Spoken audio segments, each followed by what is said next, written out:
ભારત અને પાકિસ્તાન વચ્ચે તણાવમાં જગત જમાદાર અમેરિકાના રાષ્ટ્રપતિ ટ્રમ્પ પોતાનું કાર્ડ ચલાવવાનો પ્રયાસ કરી રહ્યા છે। દાયકાઓથી કાશ્મીર મુદ્દો દ્વિપક્ષીય હોવાનું ભારત કહેતું રહ્યું છે। તેમ છતાં ડોનાલ્ડ ટ્રમ્પે 2 વખત કાશ્મીર મુદ્દે મધ્યસ્થતાની વાત કરી ચૂક્યા છે। ત્યારે હવે ભારતે ટ્રમ્પ અને અમેરિકાને સ્પષ્ટ કહી દીધું છે કે કાશ્મીર એ દ્વિપક્ષીય મુદ્દો છે। કાશ્મીર મુદ્દે અમેરિકાનો ધરારથી હસ્તક્ષેપ। કાશ્મીર મુદ્દો દાયકાઓથી ભારત અને પાકિસ્તાન વચ્ચેનો સંવેદનશીલ અને જટિલ મુદ્દો રહ્યો છે। જો કે ભારતે સ્પષ્ટ કરી દીધું છે કે પાકિસ્તાન સાથે માત્ર પીઓકે મામલે જ વાત થશે। પહેલગામ આતંકી હુમલા બાદ ભારત અને પાકિસ્તાન વચ્ચેના સંઘર્ષે બંને દેશો વચ્ચેના તણાવને નવી ઊંચાઈએ પહોંચાડ્યો। આવા સમયે અમેરિકાના રાષ્ટ્રપતિ ડોનાલ્ડ ટ્રમ્પે અચાનક કાશ્મીર મુદ્દે હસ્તક્ષેપ કરવાની ઈચ્છા વ્યક્ત કરી, જે ભારતની દ્વિપક્ષીય નીતિનું સીધું ઉલ્લંઘન છે, જેની સામે ભારતે રોકડું પર દીધું છે કે કાશ્મીર દ્વિપક્ષીય મુદ્દો છે। Regarding your question,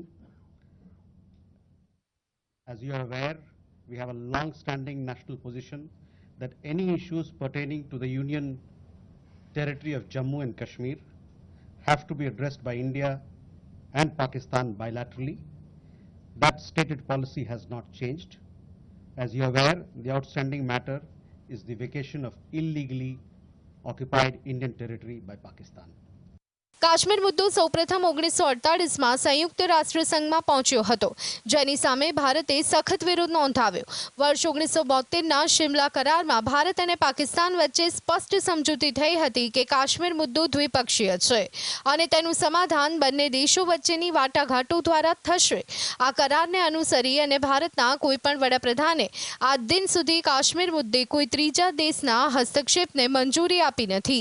જો કે ઓપરેશન સિંદૂર બાદ અમેરિકાના રાષ્ટ્રપતિ ડોનાલ્ડ ટ્રમ્પના તાજેતરના નિવેદનોએ આ નીતિ પર ગંભીર પ્રશ્ન ઊભા કર્યા છે। How ceasefire has been agreed? What was the role played by America?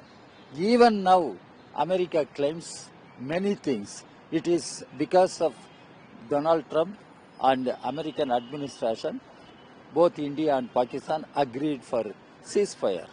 And what is the truth? People of country do not know, and Prime Minister should have taken the people into confidence and explained. And what next? Nobody knows.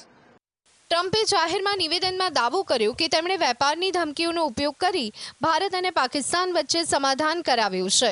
આ નિવેદન ભારતના વડાપ્રધાન નરેન્દ્ર મોદીના રાષ્ટ્રજોગ સંબોધન પહેલા આવ્યું, જેનાથી ભારતની રાજદ્વારી સ્થિતિ પર પ્રશ્નો ઊભા થયા। પાકિસ્તાને ટ્રમ્પના નિવેદનનું સ્વાગત કર્યું અને તેમને અભિનંદન પાઠવ્યા, જે સ્પષ્ટપણે દર્શાવે છે કે પાકિસ્તાન આ મુદ્દે ત્રીજા પક્ષના હસ્તક્ષેપને પ્રોત્સાહન આપી રહ્યું છે। अमेरिका से बार बार ये दोहराया जाता है कि हमारे वजह से भारत और पाकिस्तान के बीच में जो युद्ध था, ऑपरेशन सिंदूर था, जो रोका गया हमारे ओर से, ऑपरेशन सिंदूर रोका गया। क्या ये सच है? इसमें सच्चाई क्या है? इसकी हकीकत क्या है? प्रधानमंत्री को जवाब देना चाहिए, जनता को विश्वास में लेना चाहिए, विपक्ष के नेताओं को विश्वास में लेना चाहिए, संसद को विश्वास में लेना चाहिए। कहां पर यूएस के उसके भारत ने बड़ा स्पष्ट कर दिया कि भारत और पाकिस्तान के बीच का जो मामला है वो आतंक का मामला है और उसमें किसी भी विदेशी ताकत की इंटरफेरेंस नहीं होगी। ભારતની વિદેશ નીતિ હંમેશા સ્વાયત્ત અને સ્વાભિમાની રહી છે। શિમલા કરારથી લઈ અને અત્યાર સુધી ભારતે વારંવાર સ્પષ્ટ કર્યું છે કે કાશ્મીર મુદ્દો ભારત અને પાકિસ્તાન વચ્ચેનો આંતરિક મામલો છે અને તેમાં કોઈ ત્રીજા દેશની દખલગીરી સ્વીકાર્ય નથી। આવા સમયે ટ્રમ્પનું નિવેદન ન માત્ર ભારતની સ્થાપિત નીતિનું ઉલ્લંઘન કરે છે, પરંતુ તે ભારતની સાર્વભૌમત્વ અને રાજદ્વારી સ્વતંત્રતા પર પ્રશ્ન પણ ઊભા કરે છે। ટ્રમ્પના નિવેદનનો સમય અને તેની અસર સ્પષ્ટપણે દર્શાવે છે કે અમેરિકા ભારત અને પાકિસ્તાન વચ્ચેના સંઘર્ષને પોતાના રાજકીય હિતો માટે ઉપયોગ કરવા માંગે છે।